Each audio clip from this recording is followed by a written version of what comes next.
There were much more talented cricketers than me. When I was growing up, in my school, which I went to, was a school for privileged children in the society. And in that, I excelled in my school.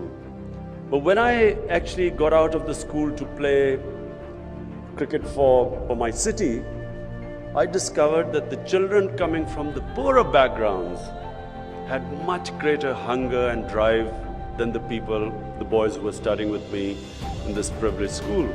I discovered that in my school we had the best coaching and the best teachers and the best cricketing facilities and the grounds and the wickets. We could not compete with these boys coming from the streets because their hunger and drive was much more. Not only did I discover that these boys were much hungrier than me for success, but they were far more talented. But the reason I succeeded was because I had bigger dreams than them. I thought bigger than them. I wasn't satisfied. When I was 18, I played for my country. Wasn't very good. I was dropped after my first test match. Everyone thought that was the end of my career. But the reason I came back was because the first time I got dropped, I tried to analyze my weaknesses. First time I played in England and I saw these other great cricketers.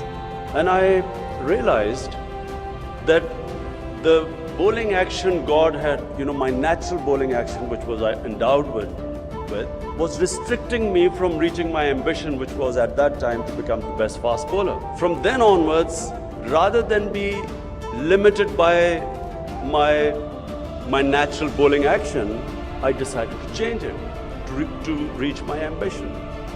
Now this is, very important for you to understand this. For some of the people here, it's important to know your limitations. People who don't know your limitations are not successful. But it is also important never to be restricted by your limitations. Never accept them. Always try to expand those limitations. So what I did was that my limitation in my bowling action did not restrict me, because I decided that my ambition, if I stuck with this bowling action, I would not be able to reach my ambition. So I changed my bowling action. And I'm the only fast bowler who completely changed his bowling action from the time he started to the time I finished. I completely remodeled it. And this is against all the coaches, all the experts. People told me, listen, don't do that. You lose your natural ability. And all the time I came up against this thing that, look, you cannot do this. You will fail. Just play to your limitations and so on. So you will also, people sitting here who are aspiring for big things, remember this, that all your life you will be told that this cannot be done. Do not accept this, because this is where, when you compromise on your mission or your ambition, that's where the downward slide starts. If anything, always upgrade your ambition, but never downgrade it. Never accept anything less than what you aim for. So if I aim to become the best fast bowler in Pakistan, and if I had accepted what the coaches told me, that your bowling action would not allow me to get there, and accepted something less, then I know that it would have been the end of, I would have just become one of the ordinary cricketers. But I did not accept it. But then I upgraded my mission. When I became the best in Pakistan team, then I wanted to be the best in the world.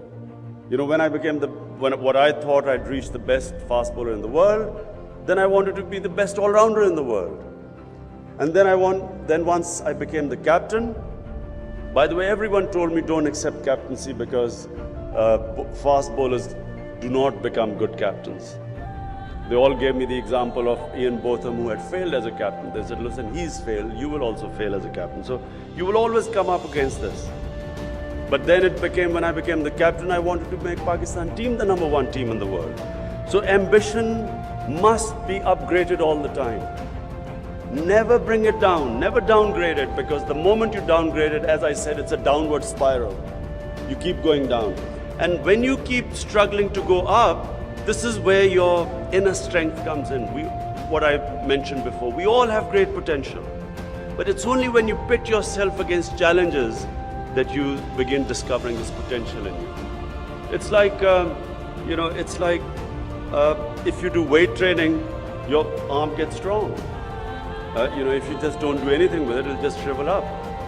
But the mind is the more you put your mind to pressure, challenges, the stronger it becomes. There's a great verse by one of our greatest poets which says something like, "Oh hawk, don't be scared of these gusts of wind that hit you. They are meant to make you fly higher." So don't be scared of these, obviously the bigger challenges you have, the more resistance you'll have. But never be scared of that. Because when you pit yourself against resistance, you get stronger.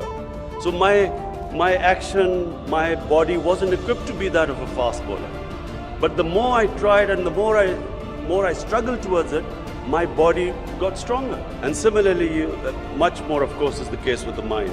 Then when I became the captain, I had these ambitions that I wanted Pakistan to be the best team.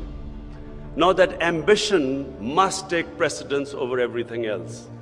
You should be able to, if you cannot for any reason, any impediment in that way of your ambition, you must be able to, whatever it takes, you should be able to sacrifice for that. And so I'm the only captain, and that's the reason I was successful. I'm the only captain who twice resigned because the selectors did not give me the team I wanted to win. So my ambition was to be the best, make Pakistan the best team. When I realized that I wasn't getting the best team, for me to achieve that ambition, I was willing to resign rather than stay the captain. So this is also very important, that you must, do not let anything get in the way of your ambition.